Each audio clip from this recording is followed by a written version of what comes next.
This is Islam, these things you don't do. And even what they call, this is royal gossip that even British rags won't publish.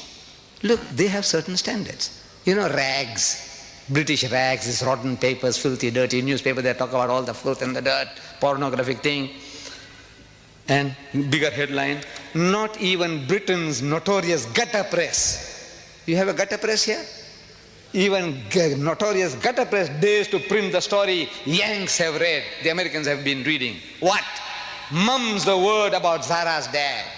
Mum's the word, keep quiet. Don't utter anything about who is the father of Zara. Who is Zara? She is the daughter of Princess Anne. Now they're insinuating that she is the bastard child of Peter Cross, who was her bodyguard. 8 years ago, he committed adultery with her, and he got this child, which was given out to the world as the child of Peter Phillips. But she was not. She is a bastard child by Peter Cross. The picture is given. The princess is there. The princess is there. And the dashing detective is there behind the princess. What are you doing? What are you insinuating? You are destroying the life of a child. Can't you see? One child. You are insinuating that she is a bastard child. She is a bastard child. At school now, 8-year-old girl, wherever she goes, if she is cross or angry about something, he says, I know why you are cross. Zara, I know why you are cross. Because you are the daughter of Peter Cross. Can I say, look at her, look at the picture. Maybe she was sullen or in a moody, this thing. Here, they give you a picture where she's sullen, she's moody. He said, you see, she's cross because she's the child of Peter Cross. And this starts where it started in Britain. One of your leading newspapermen here, the doyen of British newspapers, of the Daily Mail, columnist, Nigel Dempster, he goes to America and he makes these insinuations.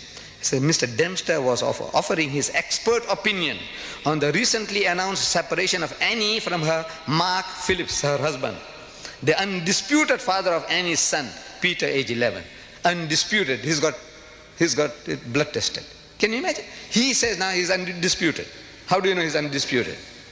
But now he's undisputed. He's giving the guarantee that the 11-year-old boy is undisputed his father's son. Asked by an interviewer to explain the breakup of the marriage, Mr. Dempster said, the problems dated back to the birth of Zara and cited long-standing allegations of an affair at that time between Annie and a dashing detective, Peter Cross, who was then her bodyguard. The newspaper says it's an old trick.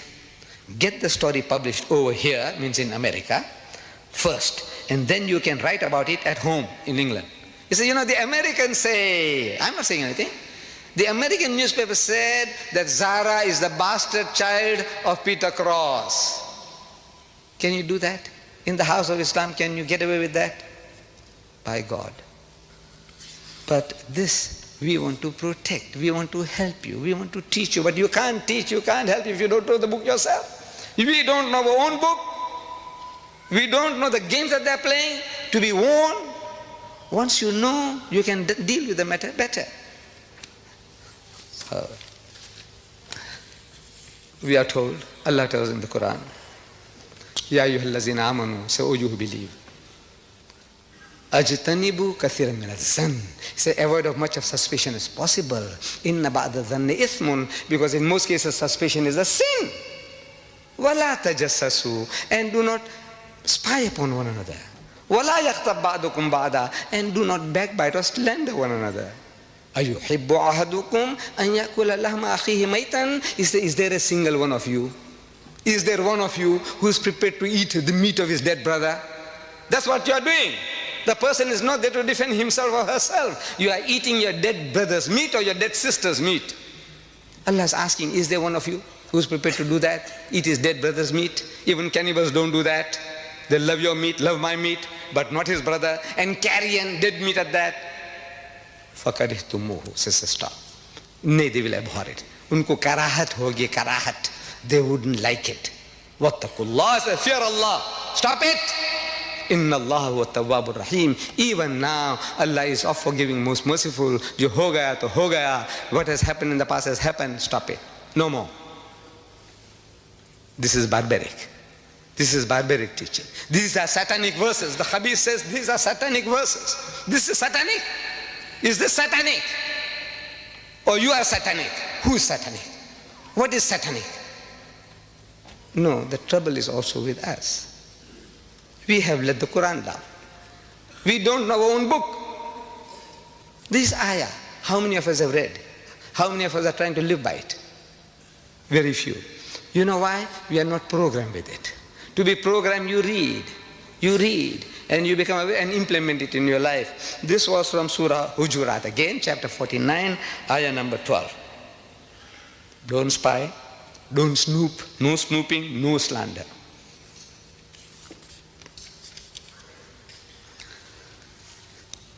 This guy, he spares nobody.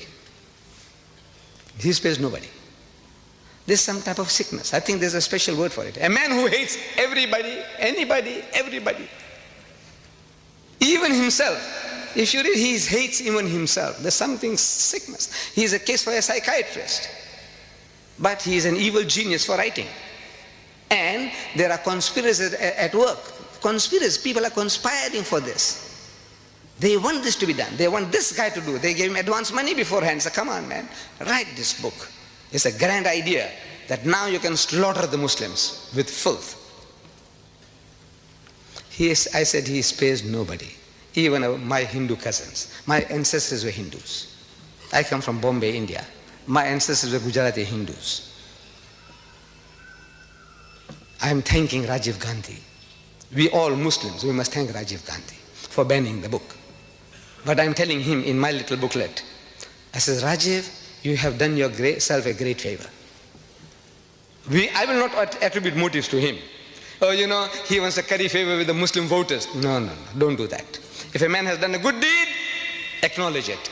Rajiv, I thank you for what you have done. Thank you very much.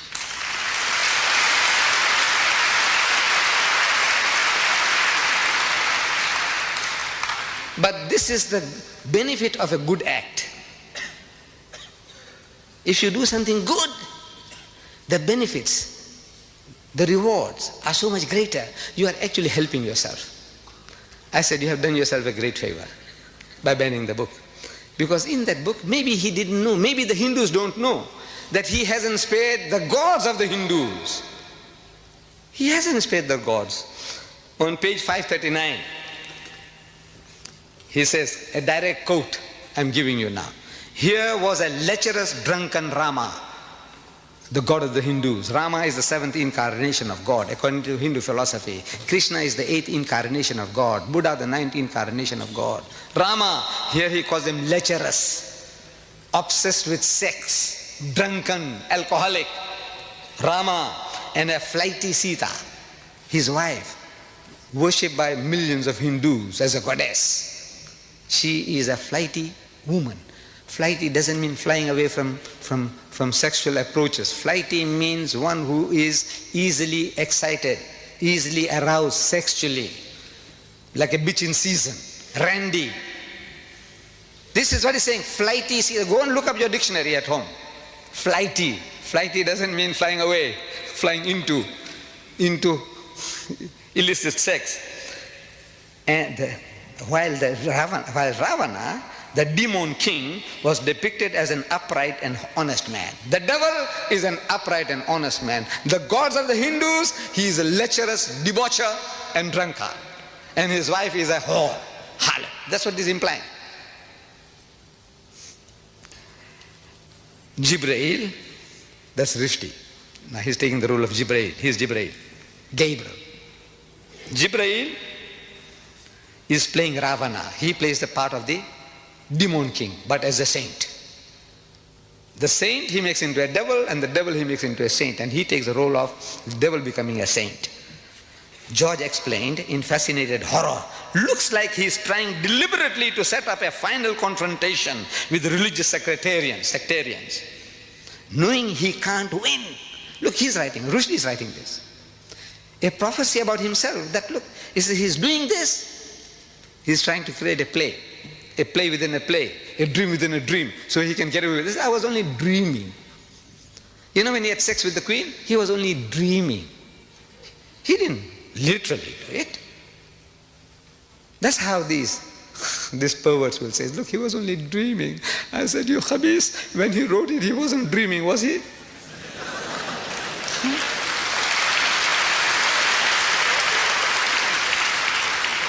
So it's a dream within a dream. So he said, look, it was a dream. This guy dreamed and that other one dreamed, later other dreams. He says, a final confrontation with the sectarians, knowing he can't win, that hell, he'll be broken to bits. Page 539, that he will be broken to bits.